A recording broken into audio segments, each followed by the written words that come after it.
রামিসার বাবা কি ফকির না মিসকিন যে তিনি বড় মেয়েকে নিয়ে খুব বিপদে পড়ে গিয়েছেন, বিপাকে পড়ে গিয়েছেন? তিনি কি প্রধানমন্ত্রীর কাছে তার বড় মেয়ের দায়িত্বের জন্য আকুতি মিনতি করেছেন? তো আমাদেরকে এইভাবে সবাই শুধু চোখ বিলকি দেয়।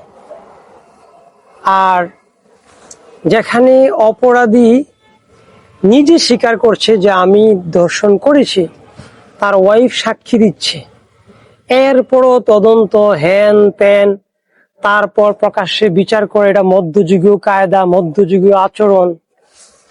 তো রামিসাকে হাত আলাদা করে ফেলছে, মাথা আলাদা করে ফেলছে, তখন মানে এটা মনে হচ্ছে আপনাদের কাছে স্বাভাবিক। যদি স্বাভাবিক না হতো তাহলে একজন ধর্ষককে যেই দলের হোক, যেই মতের হোক, 100 জন মানুষকে যদি আপনি এদিকে দাঁড় করান, তাদেরকে যদি প্রশ্ন করেন যে এই ধর্ষকের ব্যাপারে আপনার অভিমত কি, প্রত্যেকটা মানুষ যারা সুস্থ জ্ঞান সম্পূর্ণ, প্রত্যেকটা মানুষ বলবে যেই দলের হোক, যেই মতের হোক, যে তাকে একবারে শেষ করে দেন।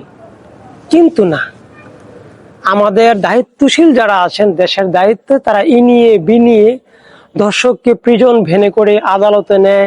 ডানে পুলিশ, বামে পুলিশ, সামনে পুলিশ, পিছনে পুলিশ, তারপর তাকে জেলে রাখা। মানে আমাদের ট্যাক্সের টাকা দিয়ে আমরা চোর বাটপারদেরকে পালতেছি। ব্যাপারটা তো এমন ইনডাইরেক্টলি এমন প্রকাশ পাচ্ছে যে রামিসা চলে গিয়েছে, রামিসার হত্যাকারীকে ডানে পুলিশ, বামে পুলিশ, সামনে পুলিশ, মাথায় হেলমেট, একেবারে মানে ফার্স্ট ক্লাস মানে সিকিউরিটি গার্ড দিয়ে থেকে আদালতে তোলা নামানো।